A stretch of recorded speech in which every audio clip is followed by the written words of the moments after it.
recordaros que es un festival que se realiza en 25 sedes de la ciudad de Madrid. Se hace anualmente, se hace siempre en la segunda semana y tercera semana de septiembre. Y es el sexto año que estamos en esta sala, trabajando con la Comunidad de Madrid. Es un placer poder trabajar con un espacio como este, una institución como esta, y poder contar con estos ponentes, que la verdad es que tenemos mucha suerte de poder este año habernos enfocado en Latinoamérica, realmente enfocados en lo que está pasando a nivel político, a nivel social, a nivel de arte. Y para ello vamos a tener una sesión doble. Ahora Ariadna Arce realmente ha sido la comisaria o la coordinadora de estos encuentros. Ahora colocaremos un vídeo de ella porque lamentablemente ya no está con nosotros, está en Nicaragua. Y nos va a contar un poco la idea de por qué ha organizado esto, pero bueno, toda la propuesta tiene que ver con los encuentros que hacemos anualmente. Nuestra intención no es únicamente mostrar videoarte y sobre todo mostrar videoinstalaciones, sino además poder hablar de ello, poder dar voz a los artistas, a los comisarios, a los participantes que puedan interactuar con los ponentes y conocer en primera persona a los artistas. Y para ello siempre hacemos estos encuentros profesionales. Hace 3 ediciones nos enfocamos sobre todo en el sudeste asiático. El año pasado nos enfocamos en Oriente Medio, Oriente Próximo. Y este año, como decíamos, estamos enfocados realmente en Latinoamérica y en el sur del mundo, porque con nosotros también va a estar Andrés de Negri, que por motivos por motivos de salud de Diana Wessler, la directora de la Bienal Sur, no puede acompañarnos, y en cambio va a estar Andrés de Negri, que es realmente el codirector más prácticamente de la Bienal Sur y también es muy amigo nuestro, porque ha venido muchas ediciones a compartir con Proyector varios proyectos, y nos acompañará Andrés de Negri mediante Zoom. Lamentablemente tampoco va a poder acompañarnos la comisaria Narda Alvarado, que iba a hacer, por la tarde sí que va a mostrarnos un comisariado de Bolivia, pero no va a poder acompañarnos esta mañana por motivos personales. Así que, sin más, si nos parece, voy a dejar un vídeo que explica un poco a Ariadna Arce lo que vamos a hacer hoy. Y dejo ya la palabra a esta mesa, que lamentablemente no es muy paritaria, pero la intención nuestra, había 2 mujeres en esta mesa y lamentablemente ninguna de las 2 nos pueden acompañar hoy. Así que sin más voy a poner el vídeo de Ariadna Arce y ya damos paso a la propia mesa. Un segundito.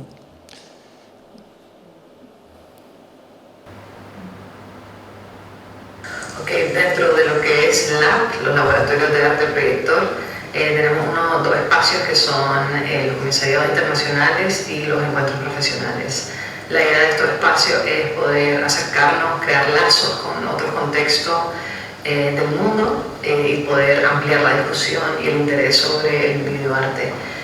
Los comisariados internacionales nos permiten ver videoarte de determinados contextos y regiones del mundo, y los encuentros profesionales nos ayudan a intercambiar ideas y conocimiento.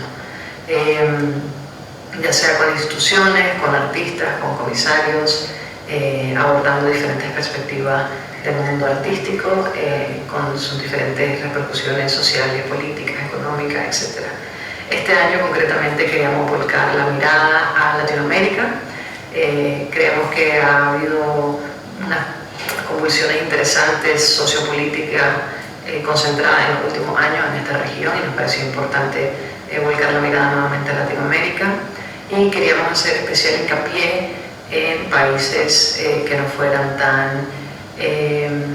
países un poco más invisibles dentro del panorama artístico latinoamericano.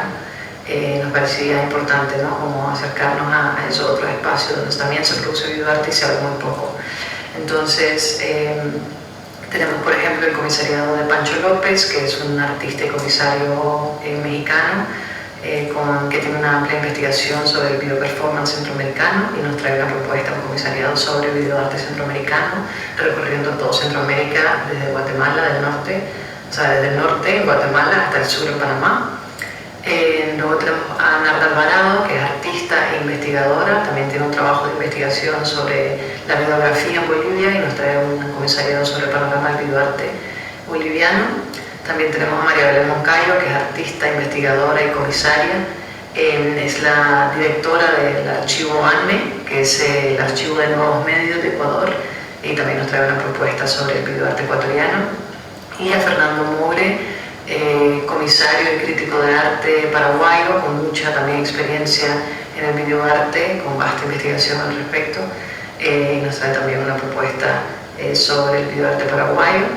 Y a Diana Welch, que es la representante, la directora de Bienasur, que va a estar con nosotros colaborando este año, y nos trae una propuesta comisariado con artistas suramericanos, concretamente de Uruguay, de Argentina y de Brasil.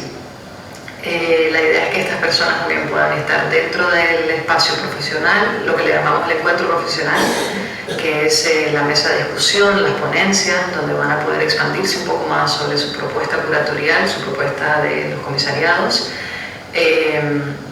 y también hablar de cosas muchísimo amplias dentro del videoarte latinoamericano y dentro de la práctica artística y el sector artístico en general, en intersección con las realidades socioeconómicas, sobre las diferentes convulsiones sociopolíticas, sobre la pandemia, entre otras cosas. En esa mesa vamos a contar con Miguel Ángel López, un comisario y investigador peruano con vasta experiencia en toda Latinoamérica, en los últimos años trabajando desde Centroamérica, con mucha relación e intercambio con España también. Va a estar en la mesa también aportando, y se va a dividir en dos grupos, teniendo como moderadores a Mar Núñez, artista española, y a Fernando Llanos, artista mexicano. Sí. Bueno, para todos los que están aquí en la sala y los que están en la virtualidad, a la distancia, sana distancia, estamos comenzando esta mesa que se llama Semillas y Brotes en América. La primavera siempre sucede, encuentros profesionales de Latinoamérica. Efectivamente, estábamos planeado ser 4 en la mesa y bueno, al final no se pudo, pero voy a presentar a Fernando Moure, mi tocayo, que está aquí a la derecha, que hemos coincidido en muchas cosas, pero es la primera vez que creo que nos conocemos en persona. Y bueno, es crítico de arte y de cine, curador de exposiciones y programas fílmicos, jardinero y paisajista. Establecido en Alemania y Paraguay, entre Alemania y Paraguay, desarrolla una intensa actividad promoviendo relaciones artísticas entre ambas orillas. Realizó estudios de historia del arte en Asunción con el artista Livio Abramo y fue becario fellow del programa Hacia una crítica cultural impartida por Ticio Escobar para la Fundación Rockefeller y el Museo del Bar. La promotora Graciela Tacchini ha sido fundamental en su interés en las artes electrónicas y los nuevos medios. Y bueno, ha organizado múltiples muestras que no voy a citar porque son muchas, pero pues es un honor y un gusto y un placer contar con mi tocayo aquí en esta mesa. También tenemos a Andrés Negri a distancia, que está participando por Diana Weschler. Y también quiero decir que obviamente en algún punto de los tiempos que nos dieron hay una interacción con el público, pero pues dado que ya nada más somos 2, en el momento que cualquiera quiera participar, bienvenides todes, ¿ok? Porque aquí también somos incluyentes. Y bueno, para comenzar, digo nada más como un paréntesis, antes de pasarle la palabra a Fernando, quiero comentarles que fue muy interesante, por lo menos la conversación que tuvimos por correo electrónico previo a que sucediera esta mesa, porque el tema nos llamaba mucho la atención, y ahorita que escuchaba a nuestra queridísima Ariadna Arce, y por cierto, antes de empezar también quiero dar las gracias a Mario Gutiérrez por la invitación, a Jaime Vigna y Mónica Sotos de la Embajada, razón por la cual estoy aquí presente, y a toda la gente de Proyector, como Ariadna Arce, y pues a todo el equipo, que es bastante amplio y que bastantes ganas le han echado. Entonces, quería platicar esto porque hablaba ahorita Ariadna de las convulsiones sociopolíticas de la región, y la discusión empezaba con eso, bueno, de entrada, pues, ¿qué región no ha tenido convulsiones sociopolíticas en los últimos años? ¿No? Ya no digamos recientemente con el COVID, pero digamos que nos parecía que esta etiqueta pues era un poco compleja, hablando en específico de Latinoamérica, porque pues no era de los recientes años, ¿no? Que nos parecía que también, hablando de los 500 años que se conmemoran este año del 2021, pues podríamos irnos hacia atrás, y de hecho muchos lo hicieron por correo electrónico, cosa que no voy a citar aquí porque es muy extenso, pero creo que todos los comisarios y curadores tenían como esta noción histórica, pues de que realmente las convulsiones no comenzaron recientemente, sino comenzaron hace 5 siglos. Entonces, y eso de alguna manera nos hermana con esta tierra, ¿no? Con esta cultura, por eso estamos hablando español y por eso también tenemos lazos sanguíneos y sanguinarios también, sangrantes. Entonces, nos parece que ese tema pues creció tanto por correo electrónico que lo vamos a omitir, ¿no? Nos parece que sería irnos mucho hacia atrás como para... La mesa no va de eso, la mesa va más bien del video, de las curadurías que trajeron, de los programas que van a mostrar y también de platicar qué se está haciendo, cómo se está haciendo, y que efectivamente aplaudimos muchísimo el esfuerzo de Mario, sobre todo, de un festival que tiene 14 ediciones. Creo que conozco varios de esta sala que llevan muchas cosas gestionando espacios, festivales y demás, y es muy complicado mantener un espacio así 14 años. 24 sedes, o sea, eso implica también una logística, una complejidad que hay que aplaudir. ¿Cuántos artistas están involucrados, Mario? 100 artistas, nada más y nada menos. Entonces, pues aplaudimos ese esfuerzo, porque al final también es lo que nos tiene aquí en este espacio de diálogo. Es muy importante entender que siempre habrá áreas de oportunidades en hacer mejor las cosas, pero es un gran esfuerzo que estemos aquí, que se logre, que se aterrice y que se abra este espacio de diálogo. Entonces, también a los que nos están viendo en redes sociales, también si quieren participar vía Facebook, pues seguramente podemos hacer que las preguntas lleguen, ¿no? ¿Podría ser? Bueno, no nos escriban nada. Sí, pero bueno, creo que eso es algo muy importante de mencionar, porque pues, por lo menos yo tengo más de 30 años trabajando con video y hemos sido, pues eso, partícipes de muchísimos esfuerzos en muchísimas latitudes. Quiero saludar a Laura Baigorri, por cierto, que estaba muy pendiente a ver esta mesa y que seguramente la está viendo ahorita, porque fue también una de las veces donde coincidí con Fernando para esta gran publicación de Brumaria que se llama Video en Latinoamérica, una historia crítica. Y entonces siempre estamos en esta búsqueda de espacios, de poder revisar nuestras historias, de poder compartir nuestras miradas. Creo que lo hemos vivido, o sea, se ha construido desde muchas trincheras, ¿no? Estaba revisando que, por ejemplo, el Made in Brasil de Arlindo Machado fue de 2007, ¿no? Esta revisión histórica maravillosa con un programa de 5 líneas que él tenía y que presentábamos en el Tamayo, o la Bienal de Video Brasil que surge desde el 83, o sea, estamos hablando que el festival más antiguo del mundo era Worldwide Video Festival de Holanda, que es del 82, entonces un año después Brasil ya estaba también empujando. Entonces en México ya no tenemos ni Vidarte, ni la Bienal de Video, ni el Festival Transitio, pero hemos tenido como muchos intentos por generar esta comunidad, este consumo, profesionalizar el gremio, etcétera, etcétera. Entonces celebro muchísimo que esta ventana exista. Yo soy el moderador, ya me estoy extendiendo demasiado como para presentar esto. Entonces le voy a pasar sin más ni más la palabra a Fernando. Con ustedes, Fernando Moura. Hola a todos, muchas gracias. Es una mañana hermosa en Madrid. La verdad es que no es nada inocente poder venir a hablar de Latinoamérica, de sus artes electrónicas, del video, del arte digital. No es nada inocente porque estamos en la capital de la metrópolis, desde donde se decidió nuestro destino hace 500 años. No es nada inocente que tengamos esta oportunidad, pues promotores como Proyector o otras personalidades como Laura Baigorri o gente que en España se ha preocupado por actualizar nuestro estado de la cuestión.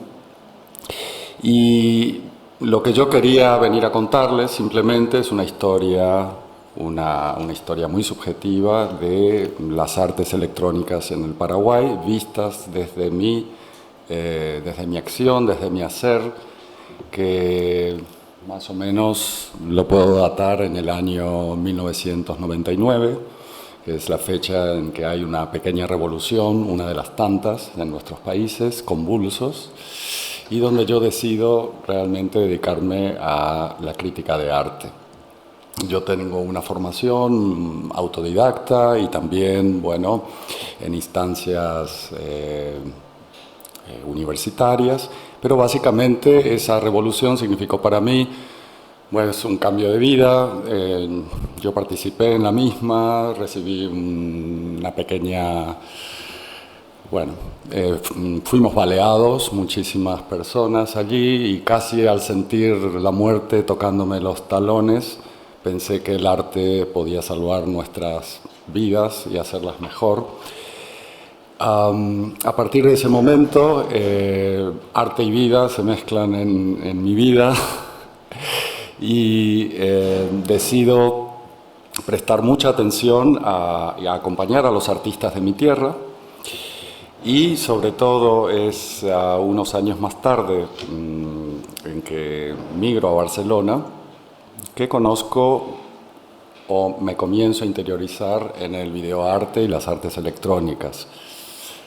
Habrá sido por el año 2003 que conocí al artista argentino Raúl Flores, que tenía un espacio en el Raval, en el barrio del Raval de Barcelona, y me enseña un compilado de video de artistas argentinos que se llamaba Aurora del video argentino. Lo había curado Graciela Tacchini, una promotora de las artes electrónicas, curadora y artista también. Y para mí aquello fue una revelación. Realmente no podía creer de que un formato tan lábil y tan accesible, incluso en esa época donde la tecnología aún no llegaba, bueno, estábamos con VHS, pues este compilado de video argentino para mí fue interesantísimo, me abrió los ojos, pensé, ¿qué pasa en el Paraguay?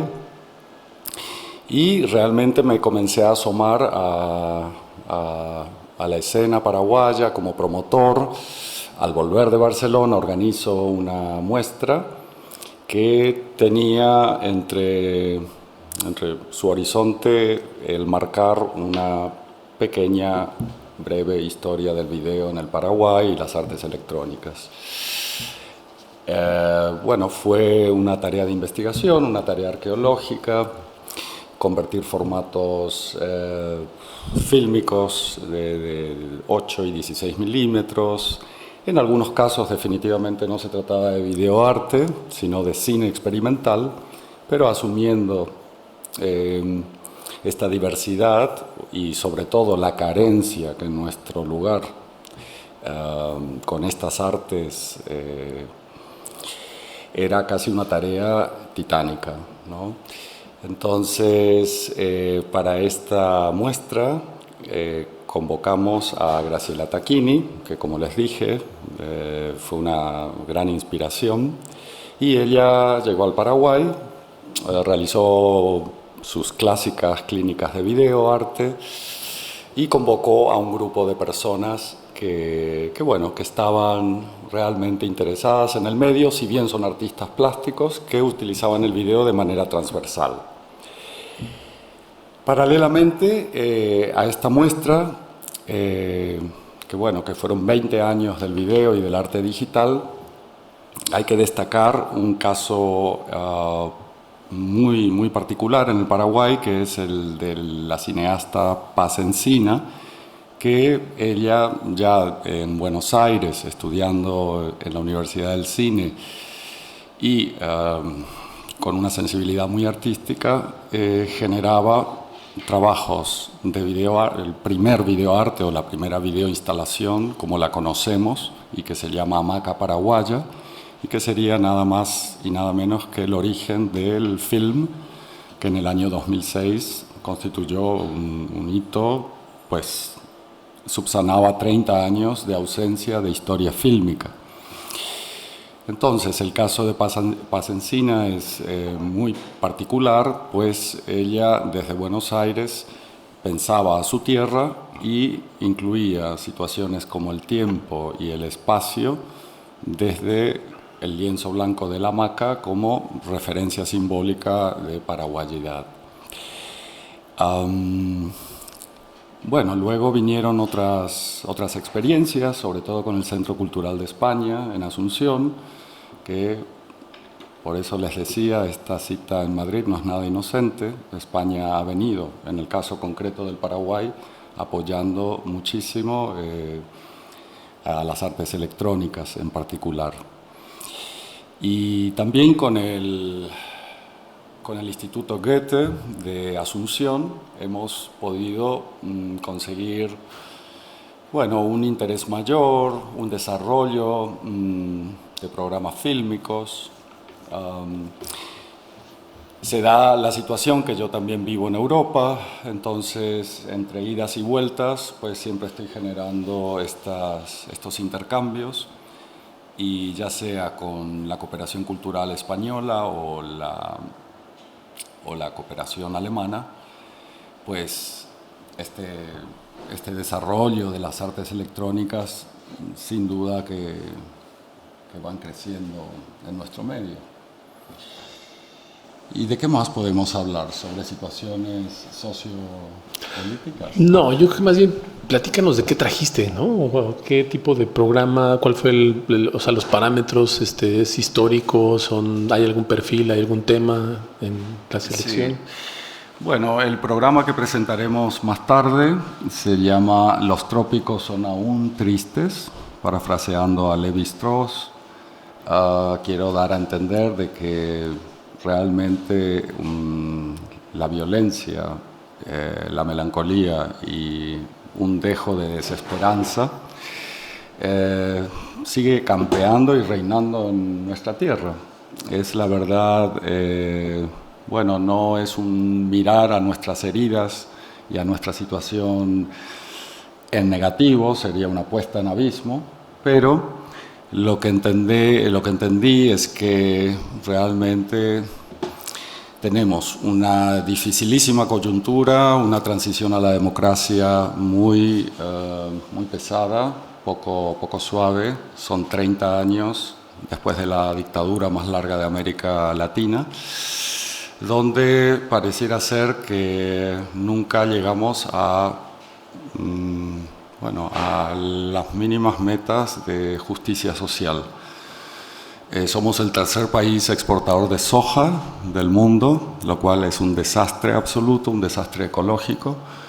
El ecocidio y el etnocidio que va con los últimos pueblos originarios que aún viven en la zona oeste del Paraguay, el Chaco, que se comparte con la Argentina, el Brasil, Bolivia y el Paraguay, claro, pues está a punto de ser arrasado. La frontera agrícola, los hidrocarburos, sumado todo esto a la inequidad social, a la inestabilidad política, pues convierten al Paraguay, un país antiguamente desconocido, invisible, pues en una bomba de tiempo. Y en ese sentido nuestros artistas son los que están dando un toque de atención. Tenemos a 4 artistas que son Alejandra Mastro, que nos introduce a una situación de locura en el Hospital Neuropsiquiátrico de Asunción, en la piel de un personaje real, o sea, tiene bases documentales. Luego tenemos a Marcelo Martinezzi, que con su cortometraje La voz perdida obtuvo el premio al mejor cortometraje en el Festival de Venecia en el 2018, y es una recreación de los sucesos de la masacre de Curuguatú, que ocurrió en el año 2013 y que provocó la caída de nuestro primer presidente electo democráticamente y de izquierdas, un golpe parlamentario a toda regla y un hecho tristísimo que ha cortado toda la ilusión de esta transición a la democracia. Luego tenemos un cortometraje de Amancay Stumpf. Ella es de Encarnación, una ciudad al sur del Paraguay, y con formato Super 8 y pintura, de una forma muy experimental, nos hace un viaje a la memoria a través del agua, del recuerdo del agua, transmitiendo sus memorias familiares. Sí. Y tenemos al cuarto que yo... tenemos a Sebastián Boesmi, disculpen. Él ha hecho un trabajo muy interesante con cuidadores de coches o personas que están en situación de calle, que en el centro de Asunción es muy habitual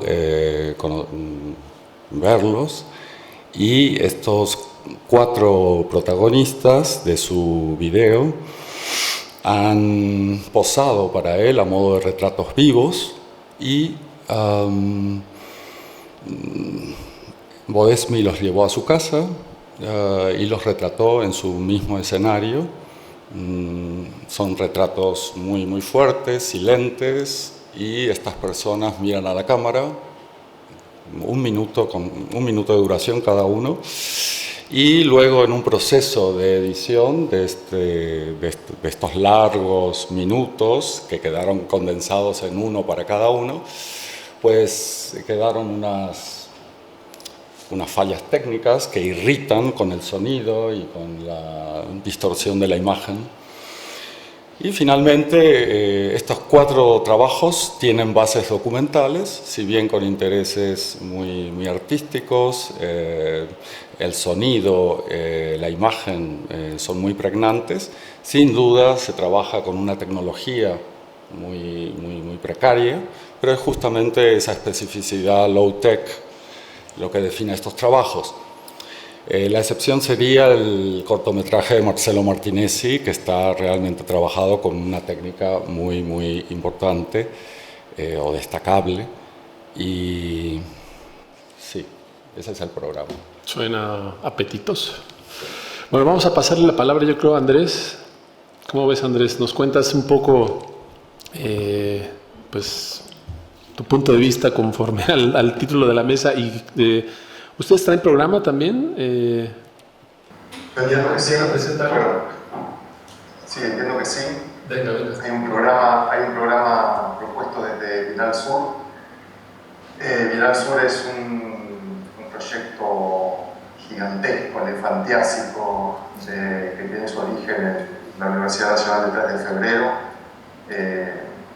Y entiendo que Diana Wexler, a quien estoy reemplazando hoy por problemas personales, presentó un programa para Proyector desde Bienal Sur como directora artística de Bienal Sur.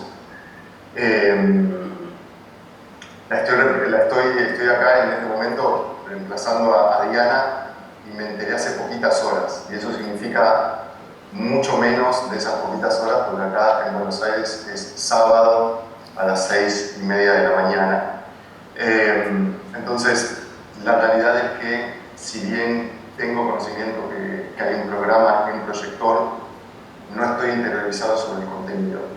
Entiendo que es un programa latinoamericano que incluye obras de Brasil, de Uruguay y Argentina, por lo menos, y que es la participación de Bienal Sur dentro del Festival Proyector, pero hasta ahí llega mi entendimiento de la participación de Bienal Sur dentro del Proyector. Así que desde esa perspectiva no puedo acercar mucho más aporte desde este lado. Pero cuéntanos de la Bienal Sur. Bienal Sur, de vuelta, es una, podríamos decir, de las 2 bienales que tiene la Universidad Nacional del 3 de Febrero. Bienal Sur es un emprendimiento gigantesco. La Universidad Nacional del 3 de Febrero tiene un fuerte foco en lo que son las artes visuales y intenta, es bien difícil, Fernando lo sabe, bueno, ambos Fernando lo saben, lo que significa la constitución del arte con su occidentalidad tan profunda y sobre todo del arte contemporáneo en Latinoamérica, ¿no? Entonces lo que intenta Bienal Sur es generar una perspectiva justamente desde el hemisferio sur y instalar un entramado de diferentes puntos del hemisferio sur para construir versiones diferentes de nuestro mundo. Discúlpenme, esto es lo que sucede a la mañana. Voy a ver si puedo mejorarlo con un mate. Bienal Sur es eso, es una propuesta de paisaje del arte contemporáneo tan abarcativo que pierde su forma, y en ese sentido es súper interesante. No es una bienal que sucede en una sola ciudad, como suele, ¿no?, tener el nombre cada una de las bienales importantes que conocemos, la bienal de tal ciudad, la bienal de tal otra ciudad, sino es una bienal que en principio surge con un carácter regional, que tiene que ver con Sudamérica justamente. En su momento había nacido, el germen de Bienal Sur había nacido con una base en lo que era el Mercosur o la UNASUR, que fueron movidas políticas, intenciones políticas de una integración de nuestro continente históricamente separado a partir de políticas internacionales para impedir la constitución de una hermandad que pueda consolidar la fuerza que puede tener un espacio de nuestro planeta con recursos naturales por lo pronto y con la posición estratégica a nivel geopolítica que tiene nuestro continente, ¿no? Ambas instancias, tanto el Mercosur como la UNASUR, la UNASUR específicamente nació para tratar de equilibrar la injerencia de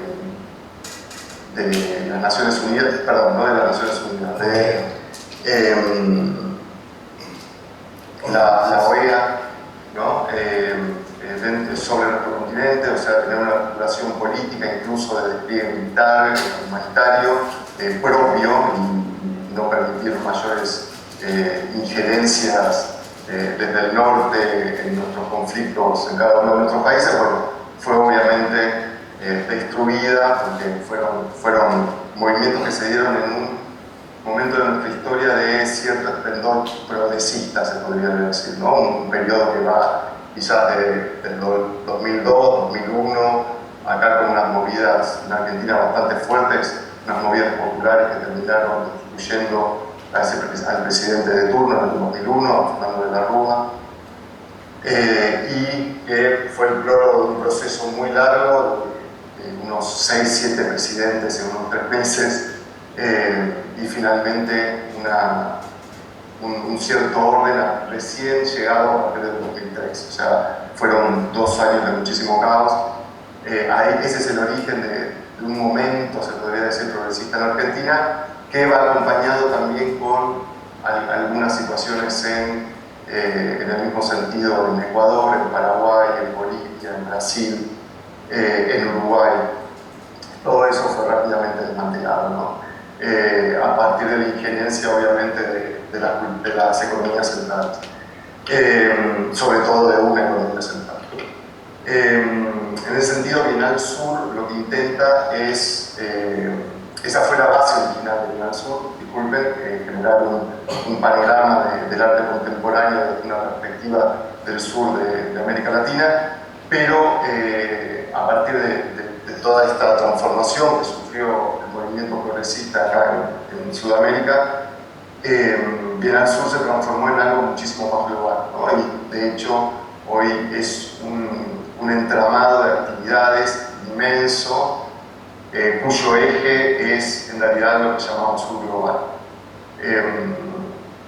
Y tiene obviamente su kilómetro cero, como le decimos yo participo como artista este año en Bienal Sur por primera vez, no formo parte de la organización, pero el kilómetro cero es un lugar bastante especial, que es el espacio donde se da una de las muestras centrales, que es uno de los museos que administra justamente la Universidad Nacional del 3 de Febrero, que es el antiguo Hotel de Inmigrantes. El Hotel de Inmigrantes es un espacio de Buenos Aires que les invito a todos a visitar cuando anden por acá, porque es un espacio que está por fuera del circuito mainstream, digamos, de lo que son los espacios de arte, pero es un espacio que ya desde su arquitectura tiene un fortísimo valor simbólico, ¿no? Es el lugar donde llegaban justamente los inmigrantes europeos a mediados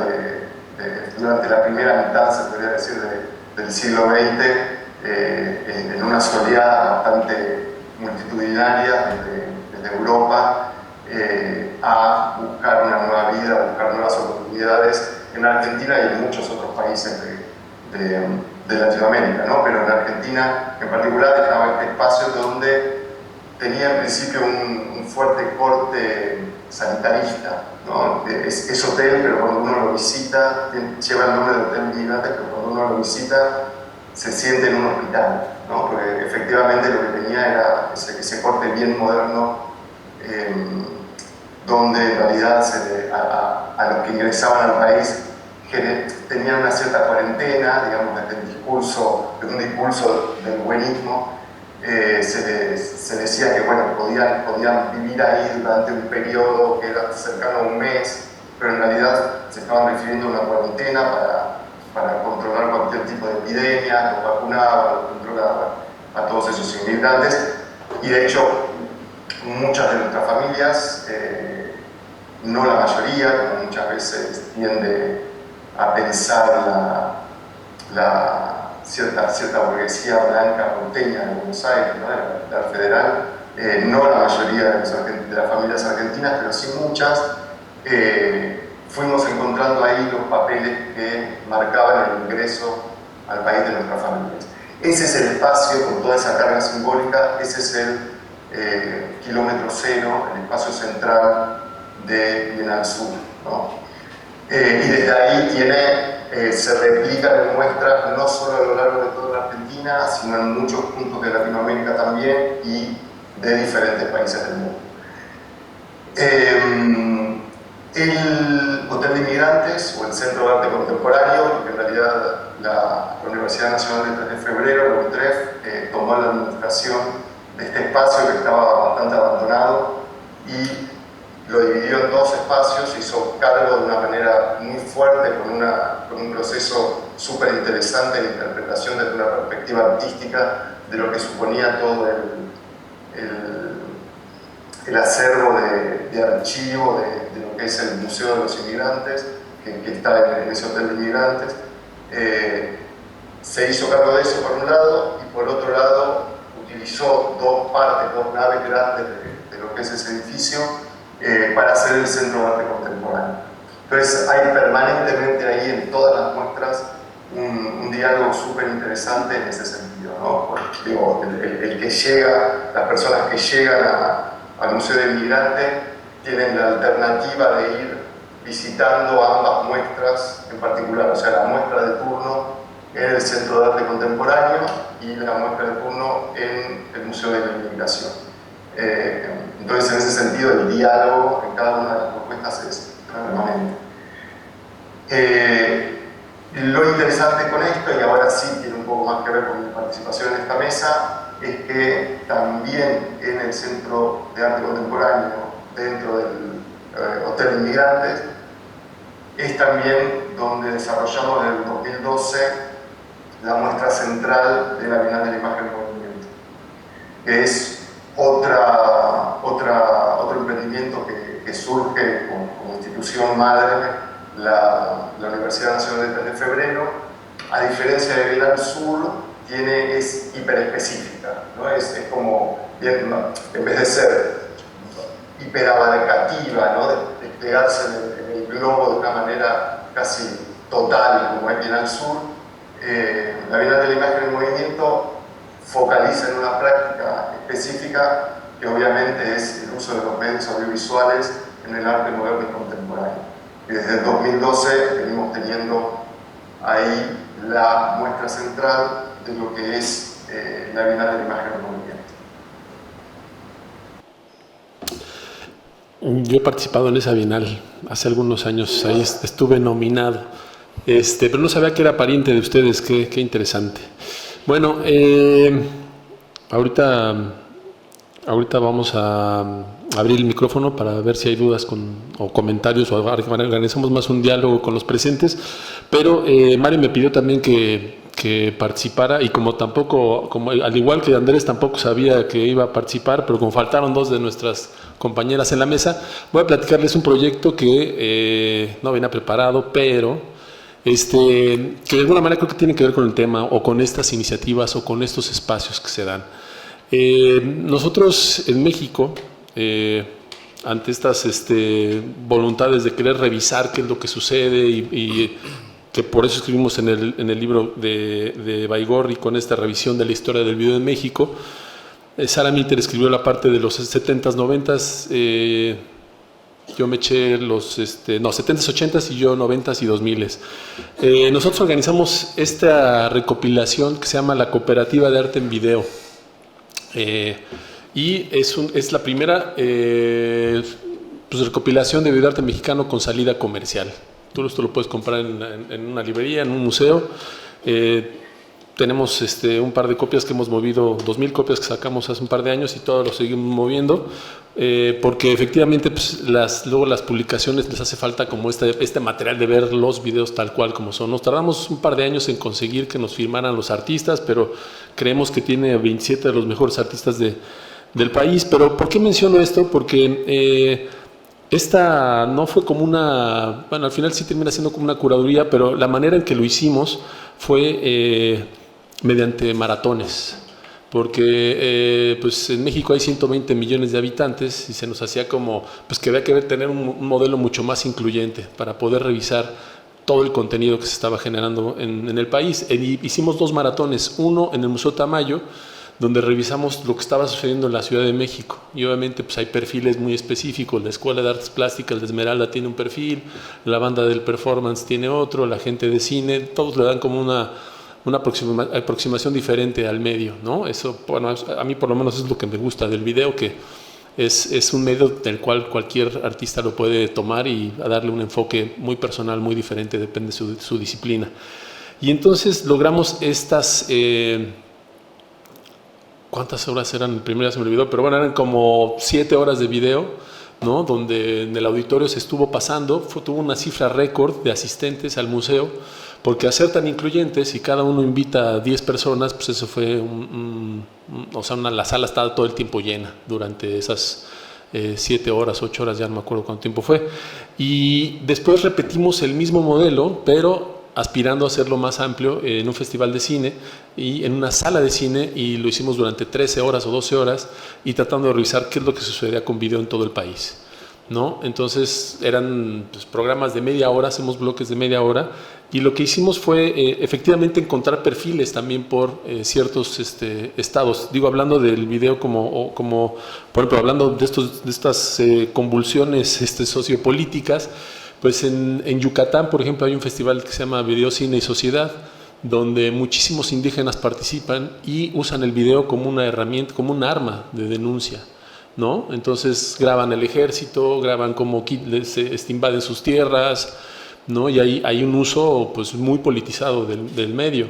A diferencia de en Tijuana pues hay una escena electrónica, de ahí nace Nortec, y hay muchísimos VJs, hay mucha live cinema que le llaman, ¿no? Mucha construcción, manipulación de video en vivo. Guadalajara tiene una escuela de animación, de ahí y patrocinada con mucho esfuerzo de gente como Guillermo del Toro. Entonces hay mucha gente trabajando animaciones, ¿no? Entonces cada uno México también es muy amplio, y pues no se puede decir que todo el mundo está trabajando con esta convulsión sociopolítica, como en Michoacán sí, ¿no? Que hay mucho fotoperiodista, ahí sí tenemos una convulsión interesante, pero nos hace un mapeo de esta riqueza de posturas creativas que puede tener el medio, ¿no? Eso nos parece a nosotros como muy, pues, una vía más constructiva que nada más decir, yo creo que los 20 artistas más importantes son estos, ¿no? Bueno, pero ¿de dónde salieron o por qué? Porque al final luego terminamos siempre repitiendo los mismos nombres, ¿no? En cambio, de esa manera, Cuauhtémoc Medina decía que íbamos a acabar con el trabajo de los curadores, y yo le decía, no, al contrario, les estamos haciendo la tarea a los comisarios, ¿no? Vayan al maratón con su libreta y van apuntando nombres, punto. No, al contrario, estamos haciendo un caldo de cultivo de donde después pueden suceder más cosas. Y pues que no se quedara como solo en la experiencia. Esta es la primera curaduría que compró la Caixa Forum en Barcelona y se presentó, aquí está la Caixa Forum, se presentó hace un par de años ahí, también estuvo en Daros Latinoamérica. Entonces, bueno, pues sí, esa era un poco mi aportación que quería poner sobre la mesa, porque luego también hace 2 años, cuando estábamos platicando con Mario la idea de traer esta pieza con la cual estoy participando en Conde Duque, que se llama Un soldado en cada hijo, que si no la han visto, vayan a verla porque mañana se cierra, ¿no? O sea que aprovechen, a los que nos están viendo en Facebook, no se la pierdan.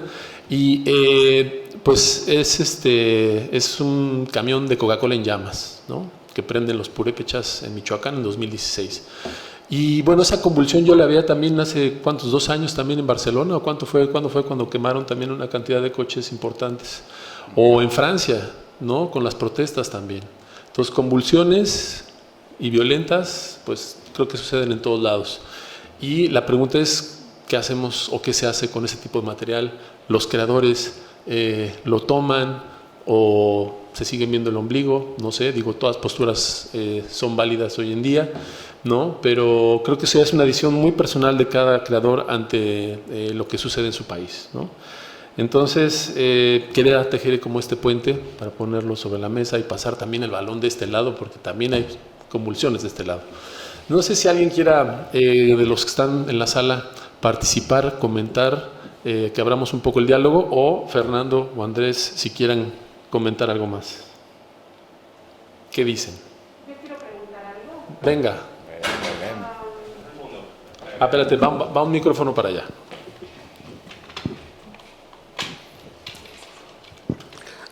Tengo entendido que las mujeres zapatistas de México tienen usan de manera muy fuerte la tecnología, y quería saber si dentro de eso, porque lo ignoro, ¿tienen una aproximación al video como propuestas artísticas? Mira, yo hace 2 años fui a dar un taller allí al Festival de Cine Zapatista, que llevo pues, más de 20 años andando en festivales, y es el festival más bonito que he vivido. O sea, bueno, la experiencia de un caracol es impresionante. O sea, sí hay otra manera de organizarse, sí otro mundo es posible y necesario. Y lo que sí es que están como muy bien organizados.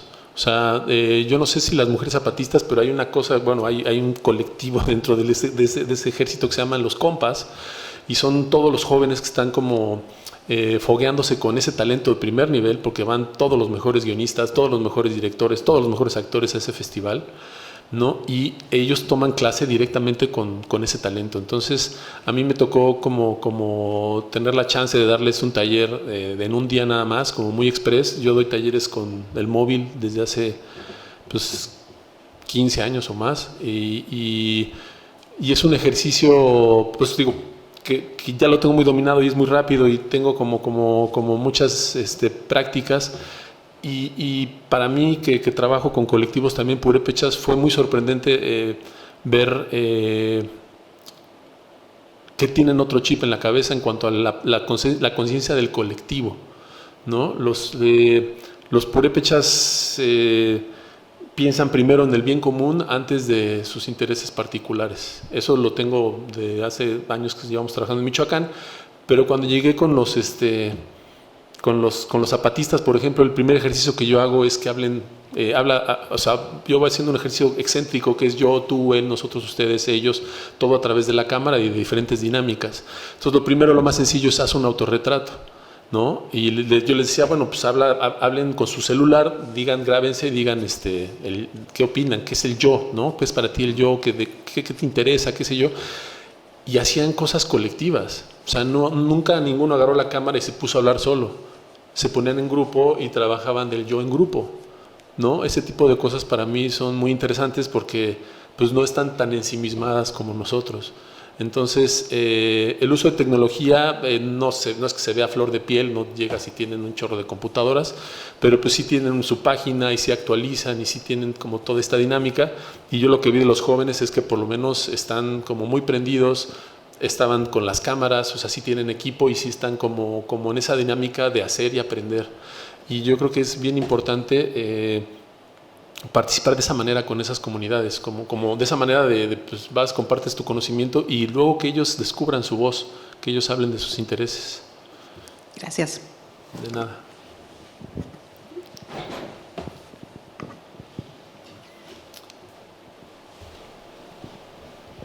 Gracias, Mario. La primera, una pregunta muy de orden práctico. ¿Cómo se puede conseguir el DVD? Este es tuyo.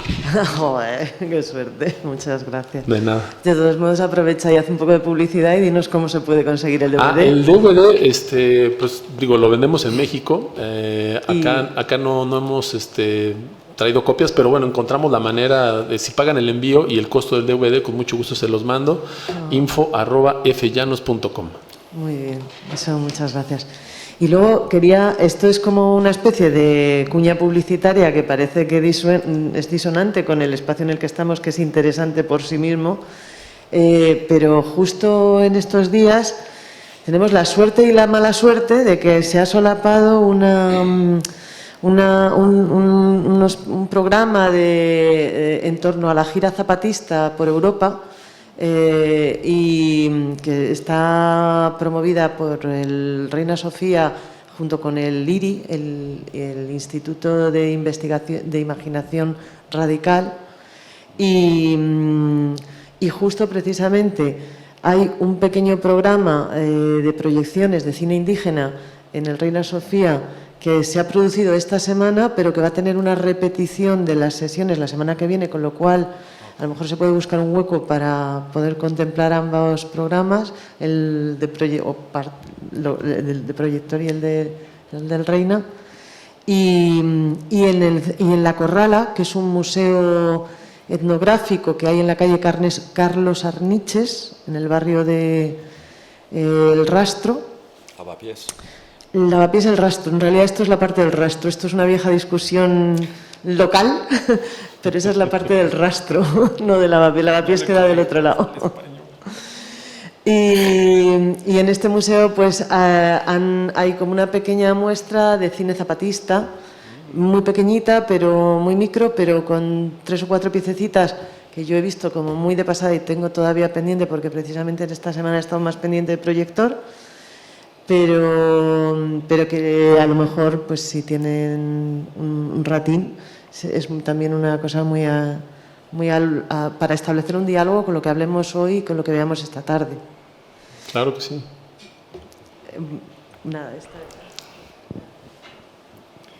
Bueno, y yo quería decir algo. Venga. La verdad que escuchándote, Fernando, y escuchando a Andrés, las realidades de México y Argentina, sin duda las comparaba con mi país, reflexionaba al mismo tiempo que vosotros hablabais, y de hecho, ¿qué les puedo decir? Paraguay, el país quizá más desconocido junto con las Guayanas de América del Sur, un país sin industria fílmica, donde los esfuerzos han sido particulares, donde no ha habido apoyo del Estado, situación que recién se está revirtiendo desde el año pasado, con la creación de un instituto del cine. Luego, la verdad que la creación de video, de arte digital, es absolutamente marginal. Tal vez el destino que ha tenido la creación de estos medios en nuestros países, pero en Paraguay es realmente, diría yo, heroica la tarea de estos creadores. Como les decía, muchos de ellos son artistas visuales que transversalmente utilizan el video, y donde sí hay que realmente valorar este auge es en el cine arte, ¿no? Les había mencionado los casos de Encina, Paz Encina o Marcelo Martinezzi, ¿verdad? El último obtenido en Berlín en el año 2018, con su película Las Herederas, un oso de plata. Para nosotros eso es, bueno, algo verdaderamente increíble. Entonces ahora estamos esperando realmente un florecimiento. Muy interesante lo que mencionaban del cine hecho por indígenas. En Paraguay tenemos 20 pueblos indígenas. No solamente hablamos el guaraní, que es la lengua más hablada del continente, con más de 10 millones de parlantes. Tenemos otros pueblos, bueno, con una diversidad increíble. Lastimosamente, como les decía antes, el etnocidio que comete el Estado y la sociedad son imperdonables. El drama que atraviesa a toda América Latina y bueno, estos indígenas están también aprendiendo a usar estas cámaras y a desarrollarlo de una forma como la que decías tú. No tengo mucha experiencia como Fernando, pero colegas y amigos me han comentado que la apropiación del medio es verdaderamente sorprendente y se trabaja colectivamente. Bueno, tras lo dicho, que Paraguay no es Uruguay y las frutas que venden aquí, que se llaman paraguayos, no vienen del Paraguay. Importante aclarar eso. Porque nosotros somos tropicales, o lo que queda de ello, ¿no? Un campo de soja enorme. Lastimosamente hemos perdido nuestra diversidad, nuestra flora, nuestra fauna, nuestros habitantes originarios. Por tanto, bueno, la globalización del... un pedazo de Paraguay les quería contar. Comentarios, chicos. Andrés, ¿quieres comentar algo? Se me ocurren muchísimos comentarios. Disculpen, antes dije la organización a la que quería hacer referencia era la OTAN, no obviamente a la Organización del Atlántico Norte y su injerencia en nuestro continente. Lo escucho a Fernando y habla de la soja y está bien, ¿no? Sucede algo similar. Hay algo como para destacar de esto. La soja que producimos incluso es un detalle no menor, ni siquiera es para el consumo humano, ¿no? Es fundamentalmente para hacer biodiesel o para alimentar chanchos en China. Y la soja paraguaya se va por los puertos argentinos en su gran mayoría. Y esa soja, los beneficios supuestamente de los ingresos internacionales que traería la exportación de esa soja está controlado por las mismas empresas que lo exportan, o sea, no hay un control real, simplemente se hace a través de una manifestación de cuánto, una declaración de cuánto estoy exportando, un control propio que se hace la empresa. Entonces, imagínense el nivel de precariedad que estamos viviendo a nivel económico aquí en Sudamérica, eso seguro. A nivel del video, como para volver a nuestro eje, les quiero compartir, así como compartió Fernando Llanos, nosotros desde la Bienal de la Imagen en Movimiento hicimos el año pasado nos vimos forzados a transformar lo que era nuestro plan original. El tema de la Bienal del año pasado iba a ser en un comienzo dónde vivir, apuntando fundamentalmente a lo que es la crisis habitacional a nivel regional y a nivel global, pero también esa pregunta aplicada a los ejes, obviamente, de dónde vivir como planeta, ¿no? La casa grande, es decir, toda la cuestión de la explotación, obviamente, de nuestra naturaleza, o sea, las cuestiones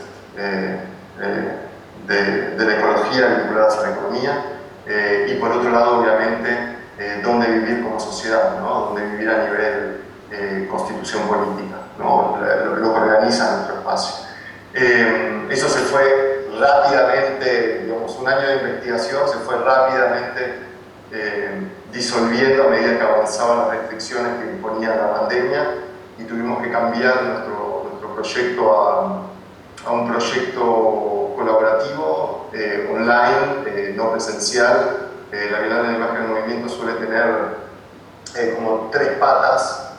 Una son las muestras en espacios específicos, como el Museo de Arte Moderno de Buenos Aires, algunos centros culturales, y como les decía antes, el Museo de la Inmigración, o el Centro de Arte Contemporáneo de Londres. Por otro lado tenemos las proyecciones, o sea, lo que tiene más que ver con un festival, con el formato tradicional de un festival de cine y vida experimental, y por otro lado tenemos todo un despliegue muy grande de actividades de formación y de construcción colectiva. Todo eso, claro, tiene mucho que ver con la fiesta que supone un festival, o sea, con el espacio de encuentro físico, el espacio que permite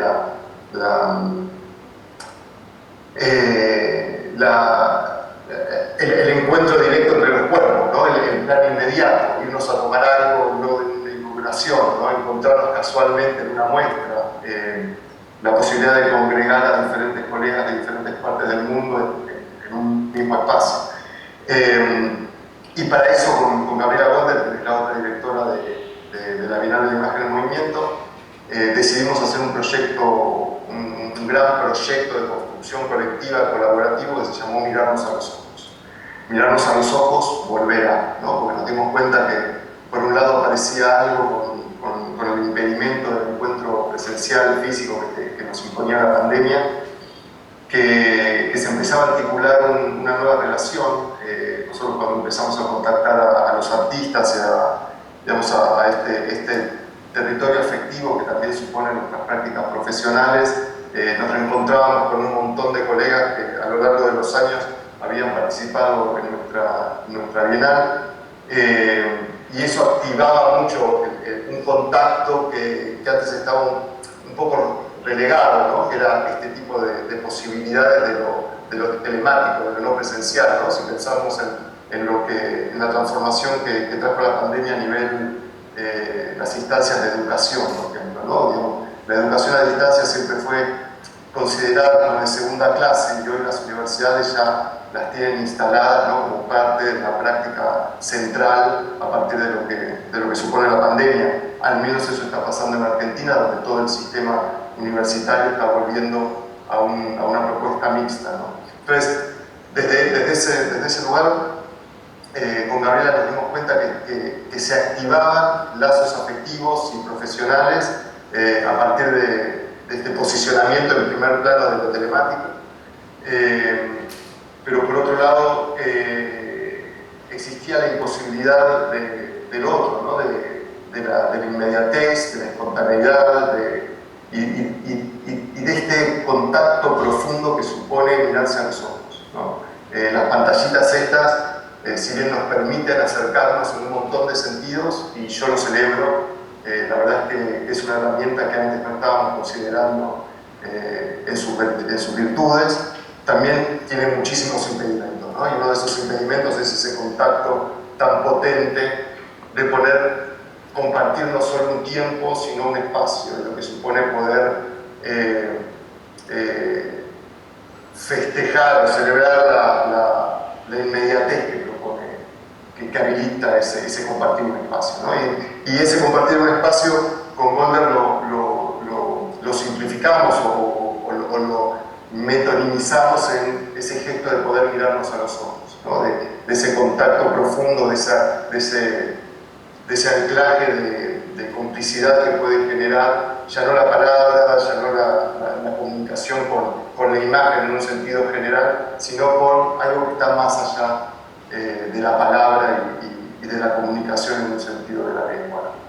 Entonces, armamos este proyecto, que fue un proyecto en el que participaron muchísimos artistas. Ahora no tengo el número concreto, pero entre otros tuvimos la colaboración de Mario, el director del Proyector, como artista y como productor cultural, como gestor, también en las mesas. Y ese proyecto, Mirarnos a los Ojos, continúa online.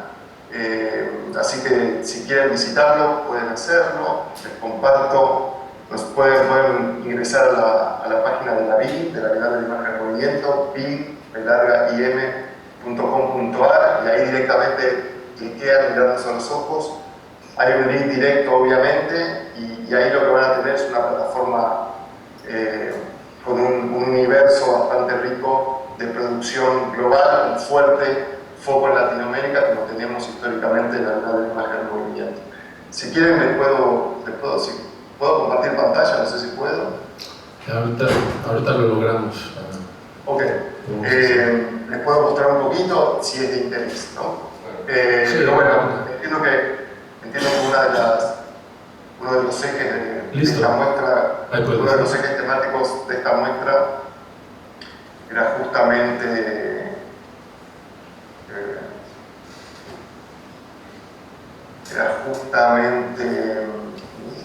¿dónde estoy?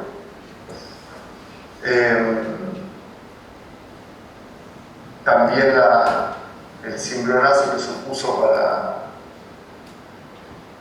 para muchos la llegada de la pandemia, ¿no? Bueno, acá tienen lo que es la página central de Mirarnos a los Ojos. No sé si poniéndolo en pantalla completa. ¿Lo siguen viendo? Sí. Ahí está. Sí. Ahí se disparó directamente porque cuando entramos a alguno de los videos, se pone inmediatamente en pantalla completa.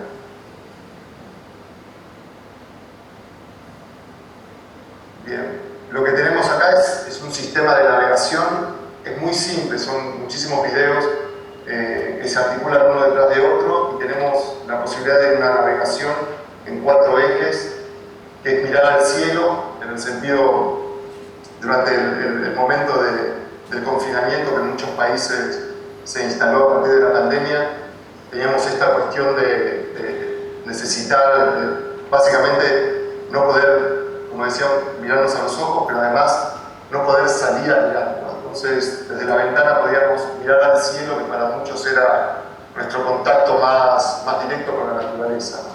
Entonces, el eje mirar al cielo tiene que ver con trabajos enviados por diferentes artistas que tienen que ver justamente con esta mirada sobre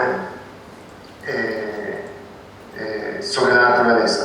Mirar la pantalla obviamente tiene que ver con trabajos que hacen foco en los medios de comunicación, pero también en trabajos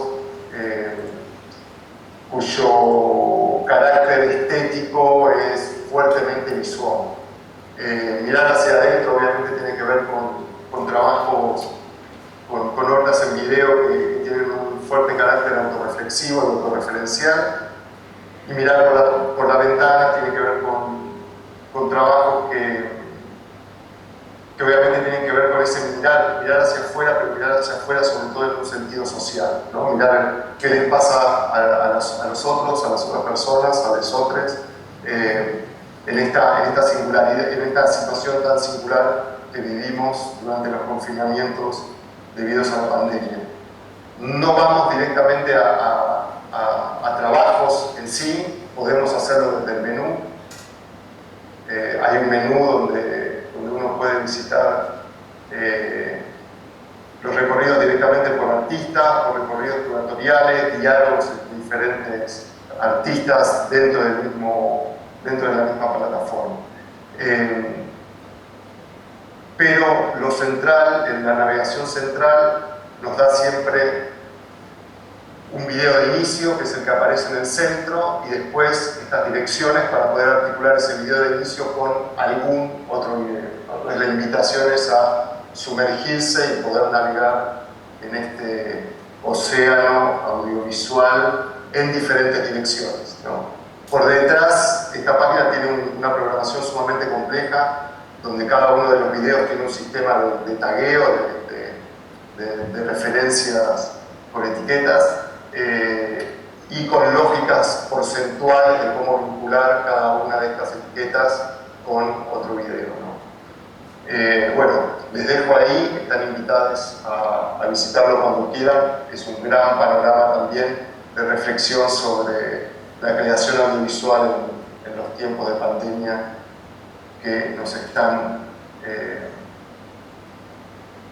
tocando todavía vivir. No sé cómo salgo, déjale, ahí estoy. Ahí estás. ¿Tocayo algún comercial que te quiera hacer de algún sitio? También, digo, ya estamos en esas, ¿no?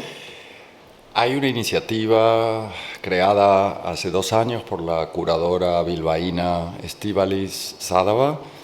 El proyecto se llama Reactivando Videografías. Es una exposición virtual de 77 obras de video y cine experimental. Está alojado en el sitio reactivandovideografías.com.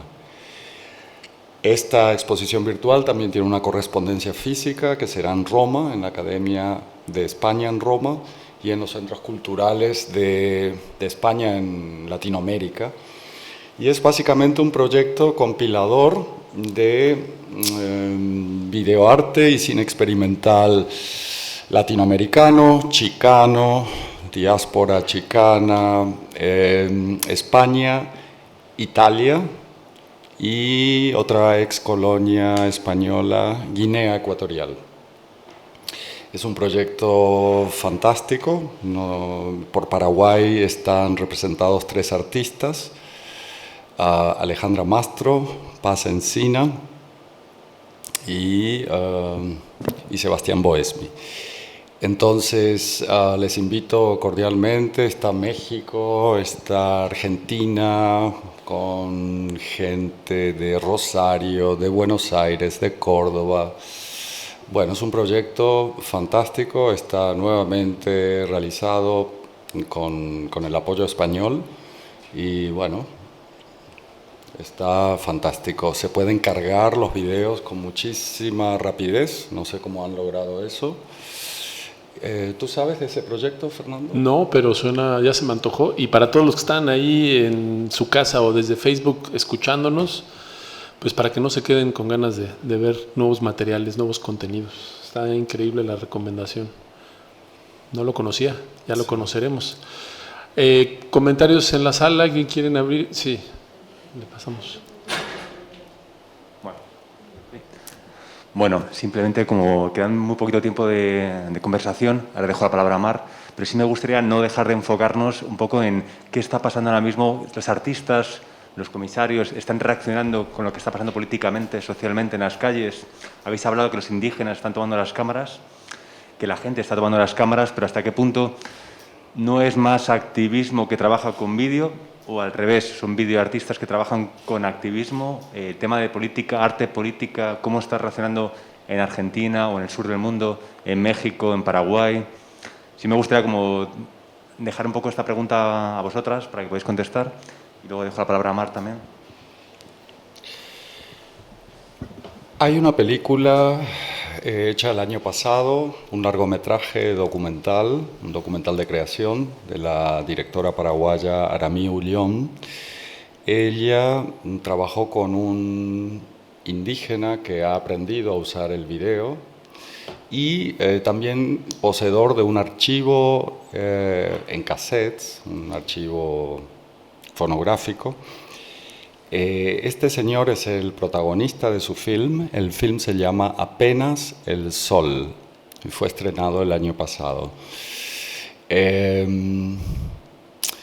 Este protagonista del film, que es además el gran contador de la historia del pueblo ayoreo, uno de los 19 pueblos que les comenté que viven en el Paraguay, es una persona increíble. Tiene una seguridad y un manejo desde ya 20 años que va grabando testimonios orales, rituales. Luego, cuando tuvo una cámara, una pequeña cámara, pues se ha dedicado a documentar los atropellos, el ecocidio y también a llegar a los últimos habitantes, a los abuelos, a las abuelas moribundos y poder rescatar no solamente su cultura. Y yo les recomiendo que vean ese film, Apenas el Sol, les vuelvo a repetir. Y por cierto, nuevamente, la cineasta Paz Encina, de la que les he hablado, está por estrenar un largometraje que también trata sobre la problemática del pueblo ayoreo. Ellos son los últimos silvícolas que viven en el Paraguay sin contacto con la civilización. No he visto la película de Encina, pues nadie la ha visto todavía, pero se las recomiendo especialmente. En cuanto a iniciativas más locales y demás, lastimosamente no puedo hablar mucho, pero sí a través de este informante indígena que es el protagonista de la película Apenas el Sol, a quien he tenido la suerte de conocer hace unos años, sé que se están generando, y él es digamos, el artivista más fuerte, y eso me parece interesantísimo. Desde luego con apoyos y ayudas externas, pero él mismo tiene mucha conciencia y está muy consciente de lo que está haciendo. Eso es lo que sé de Paraguay, al menos. Andrés, venga. Bien. Primero celebrar la producción de María Paz Encina Pérez, que es una gran amiga, es una hermanita.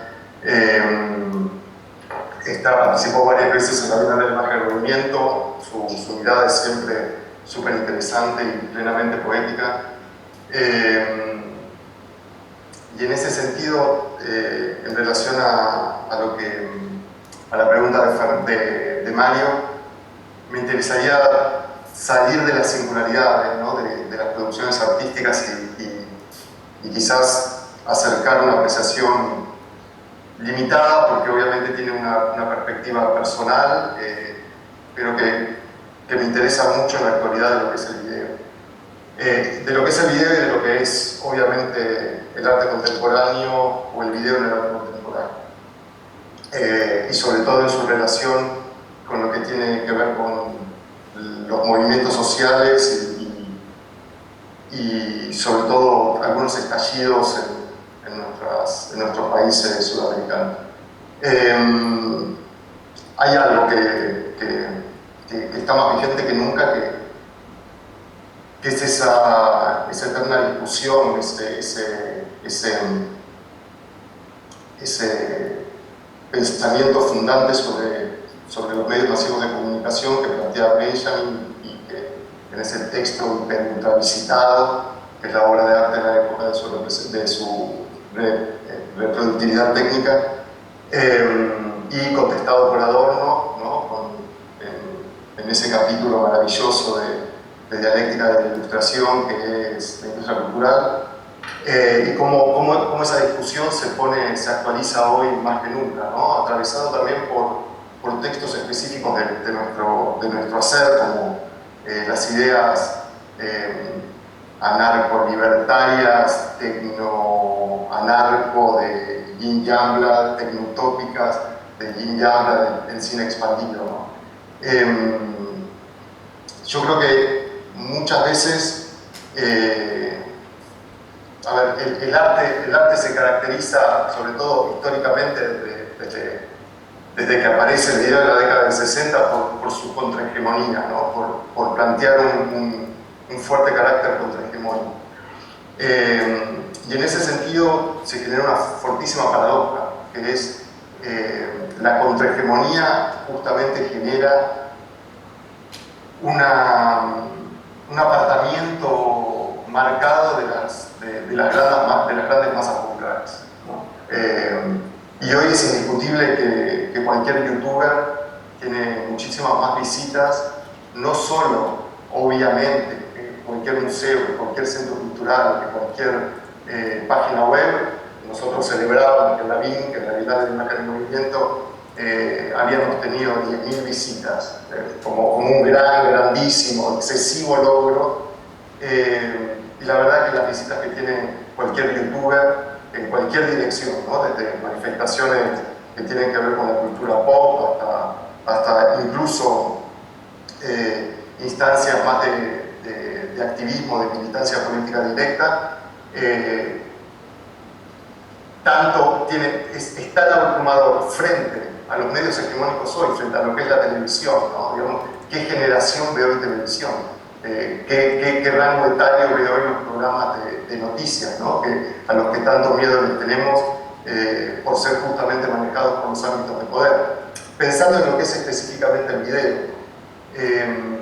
Entonces, yo creo que ahí hay algo sumamente interesante a pensar a partir de esta paradoja, ¿no? Del arte como lo contrahegemónico, del valor que tiene nuestra contrahegemonía, el valor que tiene la diferencia, la distancia profunda, tan lejos, tan cerca entre el arte y la comunicación, y lo que es el fenómeno de las redes sociales y el fenómeno de algo que no sucedía cuando en los 90 nosotros comenzamos a hacer video y teníamos que conseguir prestada alguna cámara de VHS compacto, de High 8 en el mejor de los casos, y conseguir ir a contraturno a alguna isla de edición de alguna universidad para pasar la noche entera editando por fuera de los turnos, ¿no?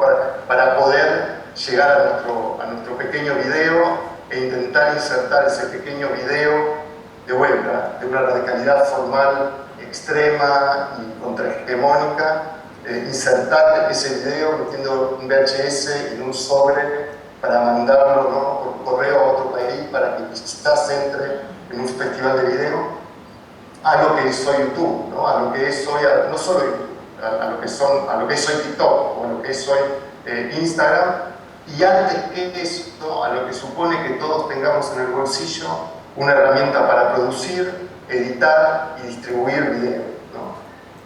Yo creo que eso supone una revolución tan grande que los artistas que trabajamos con video no llegamos a percibirla.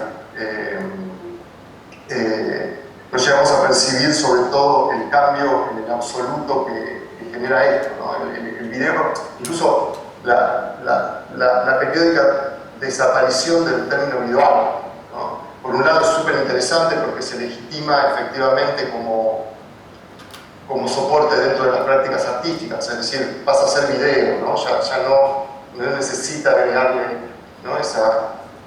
ese complemento que es el señalarlo como arte. Bueno, es video. Pero por otro lado, los festivales de video también desaparecen, ¿no? ¿Por qué? Porque está esta situación muy contundente hoy de que el video se ha vuelto absoluto. Digo, hoy estoy ahí con ustedes y ustedes están acá conmigo en video, ¿no? Esta fascinación a la que volvemos, ¿no? que es lo propio de la esencia televisiva, lo propio de la imagen electrónica, que es el directo, se vuelve a instalar, pero se vuelve a instalar como nunca, de una manera contundente, con una realidad total. Entonces, lo que pasa con el video, siento yo, que es algo que todavía no terminamos de interpretar y de digerir desde el terreno del arte, es que se ha vuelto un absoluto en el sentido de eliminación directa del video. Digo, ya no es algo específico del poder, ¿no? Sucede algo como lo que sucede con Dios a través de Spinoza, ¿no? Se vuelve algo tan absoluto que desaparece en todo, ¿no? Con el video nos está pasando algo similar. Entiendo, percibo, ¿no? De vuelta, esto no surge de una investigación profunda, esto surge de un parecer, ¿no? Un parecer sesgado, obviamente, por la subjetividad. Pero creo que en ese sentido, y sobre todo en la relación del video con conciencia de arte o con carácter artístico, o con identidad artística, o insertada en el circuito artístico, y su vínculo con la posibilidad de la eficacia política en nuestras sociedades, hay un abismo gigantesco. Ese abismo gigantesco está marcado justamente por esta paradoja necesaria en la definición de arte, ¿no? Esta cuestión de la antihegemonía, ¿no? Es un fenómeno que me parece súper interesante y da para muchísimo. Es quizás, un puntapié, ¿no? Como para intercambiar pareceres. Para abrir otra mesa con ese tema. Andrés, gracias. Ya parece que ya está entrando la gente a la siguiente sala, entonces vamos a cerrarle. Muy interesante el punto de vista de Andrés, porque efectivamente el video no es lo mismo que hace 30 años, 40 años, qué sé yo. Lo que pasó fue esto, efectivamente, que trae ya todo el mundo, el 71% de los mexicanos tienen un teléfono inteligente, entonces es precisamente, yo creo, el tiempo de escuchar esas voces que no hemos escuchado, que no nada más son, y es una etiqueta que quizás tampoco es tan correcta, indígenas, porque ahí se engloban muchísimas naciones, pero sí los afrodescendientes, sí las mujeres, o sea, todo lo que ha quedado como fuera de siglos de esta visión única desde el poder, pues ahora gracias a este tipo de aparatos tenemos chance de escucharlas. Entonces, ¿qué está pasando? Pues creo que están pasando muchas cosas y hay que escucharlas y hay que participar de eso, yo creo. Vamos a cerrar porque, como les comentaba, ya viene otra mesa. Queremos dar de nuevo las gracias por venir tan temprano, después de tanta marcha, porque ya empezó este festival hace un rato. No se pierdan, a los que estén ahí viéndonos en línea, la exhibición en Conde Duque y los programas que todavía están, las proyecciones que trajeron nuestros colegas. Mario, ¿quieres decir algo para cerrar? ¿No? Bueno, vamos a cerrar. De todos modos, la conversación seguirá entre los pasillos y las cañas que vengan. Gracias por su tiempo.